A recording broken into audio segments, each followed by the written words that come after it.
Bismillahirrahmanirrahim. Ngeten nggih kula terangno masalah niki diapalno mawon teng ati al-arif billah asir napa? Al-arif billah asir. Orang yang makrifat kepada Allah atau ma'rifatullah itu menjadikan dia ditawan. Ditawan maknanya marbutun napa? Bihubbi. Dia terikat atau terpenjarakan, asir itu terpenjarakan oleh cintanya. Kula akhir-akhir ini sering neliti ya, fungsi maknawi mek lafzi di semua ayat Quran, di semua ayat Quran. Misalnya ngeten. Orang itu misalnya dulu sering maksiat, kemudian oleh fikih ditata, orang tukang maksiat itu ditawan itu orang Indonesia gitu di penjara, misalnya maling, bajingan ya, itu kalau di penjara kan terus gak iso maling meneh, terus gak iso bajingan meneh, mesti di penjara, di borgol atau di sel. Kemudian itu nyata tapi fisik, kenapa? Fisik. Dia mungkin tetap bisa ngordinasi anak buahnya lewat penjara kalau dijenguk atau apa, sehingga banyaklah pengedaran narkoba sampai penjara karena yang di penjara hanya apa? Fisik. Kemudian ada penjara maknawi ini, penjara maknawi itu misalnya begini. Ada orang itu sering kecewa dengan istrinya atau dengan anaknya, tapi ya di situ-situ saja. Misalnya dia mbak yang naruhan kata sekolah ya tetap di seputar naruhan saja. Kalau orang beduan ya di seputar beduan saja. Mungkin kalau dia tokoh nasional ya kita kritik Indonesia dari bangsanya pemalas, orangnya agak dinamis kayak Singapura. Dia ya agak kemana-mana tetap di Indonesia. Artinya apa? Ini peringatan gitu aja dengan mahabbah maknawiyah ini yang penting ditanamkan ulama. Kalau orang mencintai Allah dan Rasul, mencintai Quran, mencintai santri, mencintai kebenaran, meskipun dia agak dipenjara secara fisik, pasti dia ini akan terpenjara secara maknawi, pasti tidak kemana-mana. Pasti apa? Tidak kemana-mana. Jadi misalnya gue senang bojomu, ya tetap di seputar-seputar situ. Soal larang beli wayo nomor loro, pokoknya gak jauh-jauh di situ. Dan ini penting kalau kepengen ngembang noteng jenengan. Jadi yang diwajibkan oleh ulama adalah kita mencintai Allah dan Rasul. Karena kalau cinta itu pasti di seputar kolongan situ, tidak kemana-mana. Ya, kalau kita mencintai Allah, mencintai hukumnya Allah, pasti di kolom itu, tidak kemana-mana. Meskipun kita tidak dipenjara secara fisik, tapi akan dipenjara secara maknawi, akan dipenjara secara apa? Maknawi. Maknawi itu tadi, fisiknya kita bebas, tapi agak kemana-mana karena diikat oleh mahabbatullah wa mahabbatullah Rasul. Itu disebut nama al-arif billah nama asirun, dia marbutun dan cancang dihubbihi klan seneng ning napa Allah. Nah, cara kula ya. Sebanyak mungkin umat Islam itu punya seperti itu dalam banyak hal. Sehingga kita itu tidak perlu lagi penjara fisik. Ya saya ulang lagi, kita tidak perlu lagi penjara napa fisik. Penjara fisik itu repot. Selain tidak efektif juga ya juga tadi ya, apa ya, cara barco penjara ya potensinya ya kembali lagi. Tapi kalau orang itu hatinya bisa dipenjara oleh mahabbatullah wa rasuli itu luar biasa. Lalu disebut walladzina amanu asyaddu hubbal lillah. Lan kula nu sering sinau banget. Mboten trimo sering sinau banget. Itu di situ ada keterangan begini. Ini cerita wong wedi ambek bapake misalnya, iku ya ora wani marek. Seneng banget, iku ya ora wani marek. Itu ada, ini cerita orang normal kan, orang normal itu serahkan itu. Misalnya gini, kamu wedi ambek ibumu ya ora wani marek, seneng banget ya ora wani. Itu yang dilakukan Sayyidina Ali ketika ditanya, "Kenapa saya tidak melihat engkau makan bersama ibu kamu?" Kata Sayyidina Ali, "Takut saya kalau ibu saya misalnya penggawe ibu ayam goreng sudah punya rencana itu. Kedisian tak jupuk aku.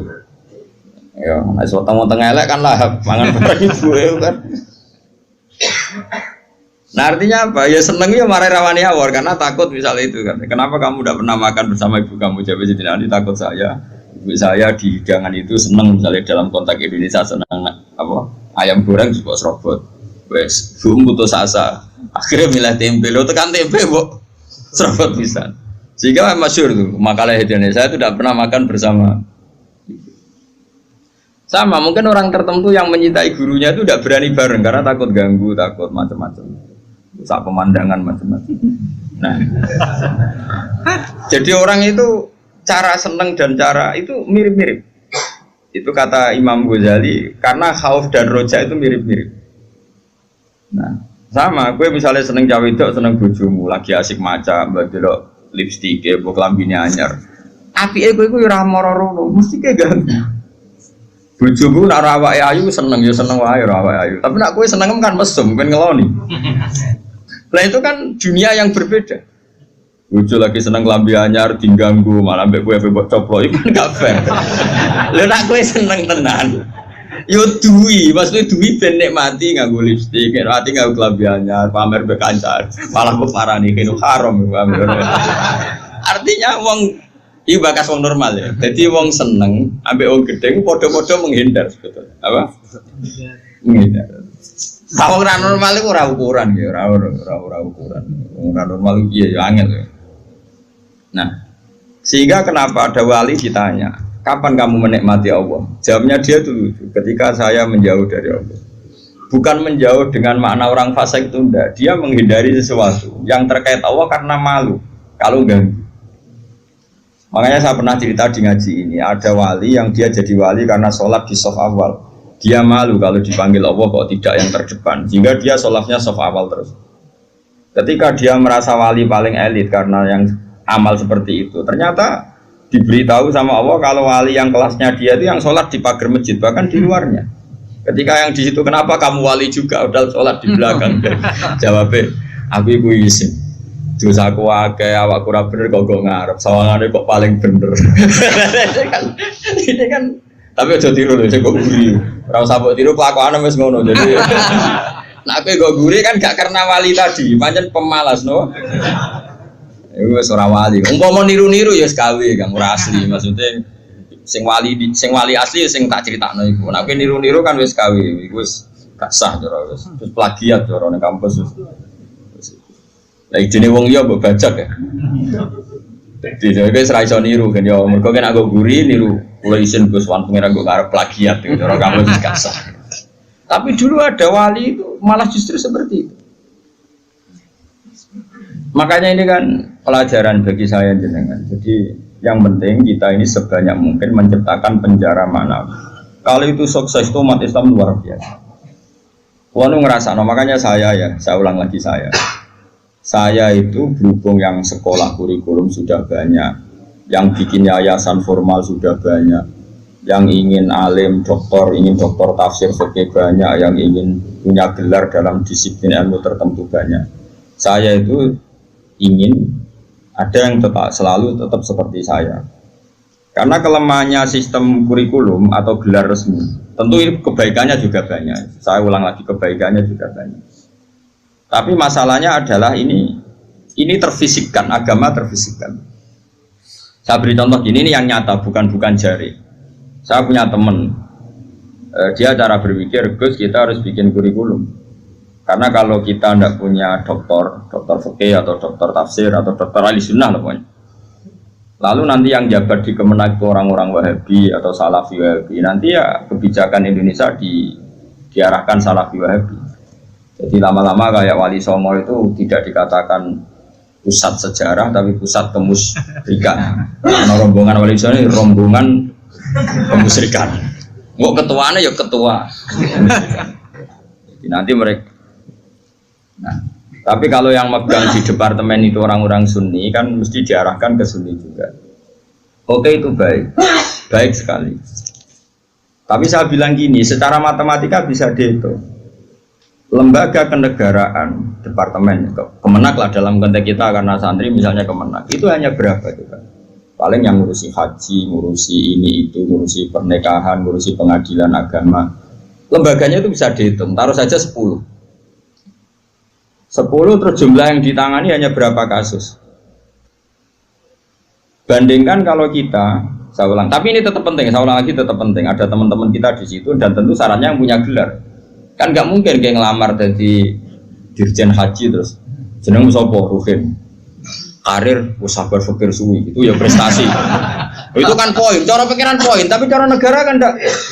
Cara pengiran poin, Kang nyabari nasib suwi itu cara pengiran poin. Terus wis wanen itu cara pangeran yo poin. Ada hadis Allah itu malu nyiksa orang sing wis wanen. Oh itu cara agama poin, tapi cara negara kan ndak. Terus Allah itu seneng wong fakir sing lemu. Mergo wis rido mbek kodok kodar iku yo poin.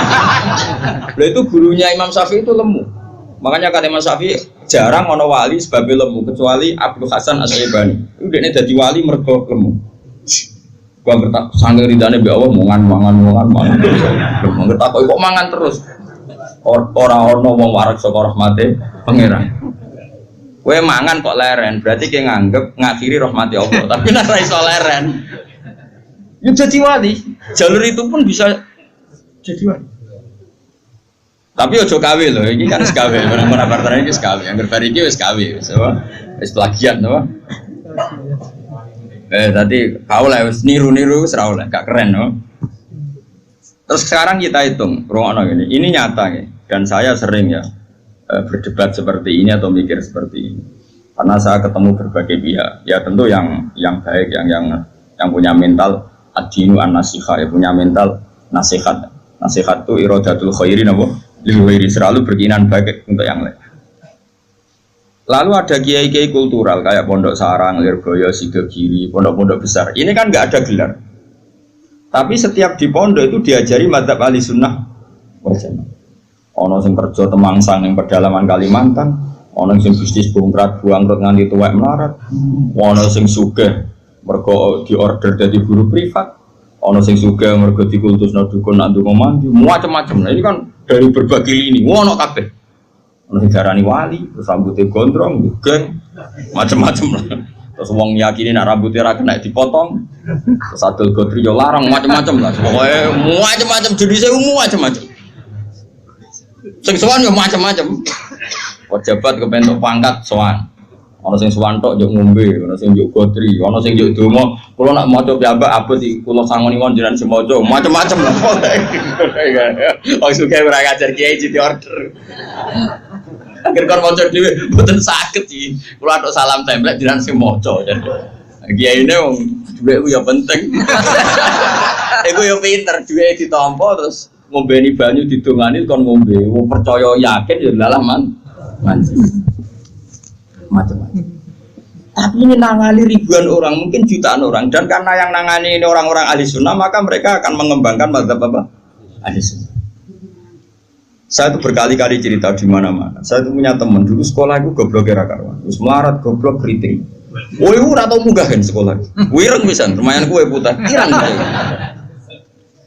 Itu sekolah ora tau munggah.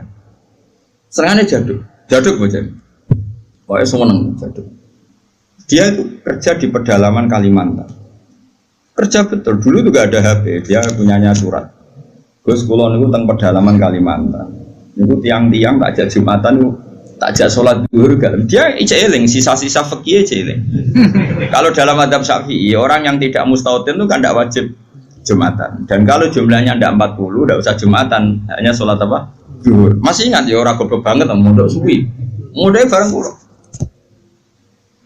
Akhirnya singkat cerita, tiap neng pedalaman Kalimantan itu dia gaya musola kok bekas-bekas kali. Ya terus kalau Jumat mereka jak dhuwur gak gelem. Padahal enggak 40 juga tidak mustautin penduduk yang punya kampung. Alasannya mau ngomong awam, Pak, wong Jumat kok dhuwur.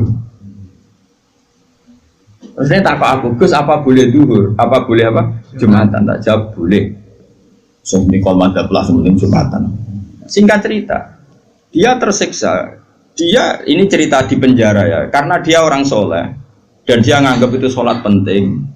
Bukan sekedar sholat penting, juga penting mengajak orang lain sholat. Wes kere temangsang yang tengah alas, ijek buruannya polisi, zaman dicek jenenge ilegal lagi. Ya tetap nganak nomu sholat. Juga komunitas sholat, mahabbah yang Allah dan Rasul. Tapi kalau kita membiasakan anak, jom gue sekolah IAIN, jom gue sekolah Aliyah, ben kok iso ning Al-Azhar, ben iso ning Umil Qura, kok kowe LC terus payu ning departemen. Kowe nak cung mimpin agama ben entuk gaji. Dalile fid dunya hasanah wa fil akhirati hasanah. Nah, tapi problem yang jenis ini adalah ketika negara nak menggunakan, dia akan putus asa. Ketika yayasan besar nak menggunakan, dia akan putus asa. Mengalor ngidul go ijazah. Sesuai golek dukono ning gone wong sing ra digelar.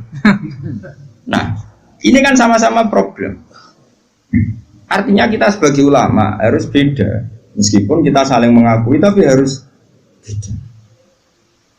Terus ada lagi teman saya, dia hidup di Sulawesi. Ya sama, kerja di Kayunan. Itu kalau mau cari masjid, itu 4 jam. 4 jam dari dia di tempat kayu tadi. Mau masjid jam 11, masjidnya cek kuncinan. Akhirnya dibuka-buka dewi, disapo-sapo di dewi. Sadar. Baru sing lucu gini, memang soleh gue. Sing sitok itu alumni Sarang, ketemu alumni Lirboyo. Ono grupnya ketemu alumni Tegalrejo.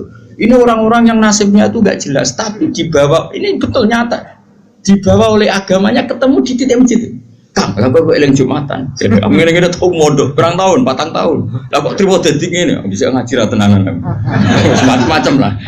Akhirnya di masjid itu ketemu sekian alumni pondok besar. Cocokan nasib, cocokan ibadah, cocokan macam-macam. Jajal sampean. Saya itu pernah ke PJTKI. Itu di Jakarta. Itu kebetulan kakak saya itu pas ke situ saya diajak, ada teman saya. Suwandri orang jeneng Hamid. Gus, kamu kenal orang ini? Namanya Hamid. Ini dulu mondok di sini. Mesti katanya kenal jenengan. Tak kok, Mit. Kau orang kerja ning Arab Saudi gak? Apa nih di Korea ya? Apa yang terjadi setelah dia di Korea? Warjon dia niatis gak niat dakwah, gak niat jadi kiai. Ngomong kuwapo jenenge melarat ini kuwapo terus. Oh, serat terlintas sampai kiai. Oh, ning Korea kuwapo jenenge makhluk melarat tuh kuwapo dan pokoknya pengen menghilangkan kemelaratan ini. Lah kok ora ning Arab? Akeh Gus ning Arab. Nek ketemu kanca-kanca isin mergo tenan. Aku bisa tahu ngaji, Cek. Motif. Dulu baru ning Korea iku ora nganti sugih. Terus dia masjid, komunitas majelis taklim. Ya mereka dia dipenjara oleh amari pangeran, oleh perintah pangeran. Nak urip iku kudu apik lan aja uang. Akhirnya sing niati kedunian menghilangkan kefikiran, akhirnya menghilangkan kesesatan. Dia masjid ya kayak sukses dari dia. Ngajak uang. Orang sekarang tahu semua di Korea itu sekarang banyak masjid. Itu diantara dulu awal-awalnya alumni pondok pedotan. Oh, penting yang pedotan. Mereka nak sira pedotan jadi ketua MUI malah. Jadi ora iso dakwah model ngene ora iso. Jadi sendiri MTQ ora iso dakwah model. Makanya Allah menyiapkan santri-santri pedotan itu akeh. Lalu jogeman ngecap santri pedotan ini disiapkan. Mereka nak sira pedotan ketua MUI, jiri musabaqah, ora ngarah dakwah ngene-ngene iki. Malah untuk duit, tukokno tiket gratis, dinepno ning ya apa ya, yang murid-murid bagomu, tapi gak sekeren sing heroik gini. Cara poinnya ning ngarepe Allah ya tuntas musuh sing ngene. Nah ikhlas loh ya. Kecuali ora ikhlas, dekne ngono iku kegiatan nglakokno fakire. Ya gak ono wong dakwah jare timbang ning omah tengok-tengok atau dakwah wae perkara. Tapi lumayan lah. Singkat cerita gini, ini yang perlu jadi madhab saya dan saya fatwakan terbuka seperti ini. Andai kan semua orang dipenjarakan oleh cintanya kepada Allah, kamu gak usah khawatir hidup di mana-mana, pasti dia akan murid-murid agamanya. Aku kan ngene-ngene ku kiai, anake kiai, muridé kiai, jadi tahu betul seperti itu. Saya punya teman sekarang jadi DPR provinsi di Kalimantan, itu orang Bali. Dulu ngaji sorokan muin sama saya di Sarang. Dia alumni Pondok Sidogiri. Itu bapaknya keluarga besarnya bakul sate. Ke Bali itu niati adul sate. Ya santri pedotan. Oh, mereka pedotan ketemu ini. Yang ngeduro maksudnya sesuai kelas masing-masing. Bareng bakul sate sukses ngajak ponakane, ngajak tanggane. Tahu-tahu kampung situ jadi komunitas Madura. Karena jumlahnya signifikan bikinlah masjid. Setelah ada masjid, terus gak kepikiran anak bakul sate di pondok di Sidogiri. Karena di situ sudah ada komunitas muslim. Ono majelis taklim, ono muslimatan, fatayatan macam-macam. Mondok itu kira anaknya kebenaran, mungkin karena barokahnya dakwah. Anaknya alim, cerdas. Mau coba ini bisa, kosongan bisa. Di situ kiri tamat masih mondok lagi ke sana. Langsung tinggal berapa dulu yang ngetes saya dulu, ya langsung alim. Coba. Jadi artinya gini loh, orang-orang yang dipenjarakan oleh mahabbatullah wa rasulih, kere ya gawa agama, suga ya gawa agama, temangsang ya gawa, kemana-mana bawa. Lalu lucunya kita sebagai pakar agama malah membatasi, cung Sekolah sing ono gelar ben iso dadi ngene dadi. Ini menurut saya pembatasan, tapi tetap boleh. Saya ulang lagi tetap boleh. Nek sing bakate di gelar ya di gelar enggak apa-apa. Tapi harus ada ulama yang kayak saya. Lah pula mungkin suatu saat mungkin bisa saja Hasan nanti punya gelar enggak masalah. Bisa saja anak sana enggak masalah. Tapi tetap tak cekoi pikiran seperti ini sehingga kalaupun punya gelar, gelar itu tidak mengikat hanya membidik departemen atau yayasan tertentu. Tetap yang dibidik itu dakwah ilallahi wa ila rasul. Ini penting dan saya akan berkali-kali ngomong gini terus sampai saya mati. Bila perlu mati aku wali sing urip tak peduli ya. Asal sing urip ya wali bisa. Kan ono sinyale lah nek ono. Ana wali kan angel petuane. Kan gak sambung. Sinyale beda. Sing wali padha waline iso calling-callingan ning sak gambare. Sing ora kan wis berat. Nggih, wali ku kelas kan. Wali ku beda. Kaya Nabi Yakub, Nabi Yusuf itu menungso digoda Zulaikha meh tertarik. Bareng meh tertarik, mulai rontok sawat bapake tewah kok. Padahal bapake ning Syria ning Kanaan, Nabi Yusuf bedane ning Mesir. Piye? Bapake ning Syria, gawe kepae ning Palestina. Nabi Yusuf kegoda Zulaikha ning tewah kok bapak. Anake Nabi kok. Lah kowe sing nabok sapa ora demenan. Ora ono sing nabok. Bapak murah wali, kowe ora wali, lingkungane ya ora wali. Mulane dadi ngene iki sampe. Semuanya agak menunjang. Ya, tapi pangeran ngersakno rahmat Allah jembar jute ya udah apik. Buat jalalan ngalor ngidul, gua kita apa iki? Nasohil belepat ngalor ngidul.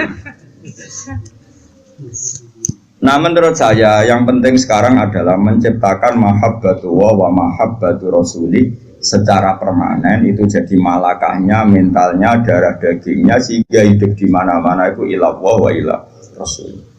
Apalagi kita dalam konteks Indonesia, orang tahu semua lah, kalau Islam ke Indonesia itu dibawa oleh pedagang, semua sepakat mengambil gelar pedagang. Ada pedagang dari Gujarat, dari India, dagang di Indonesia. Niatnya ya dagang rempah-rempah, ya kepengen sugih.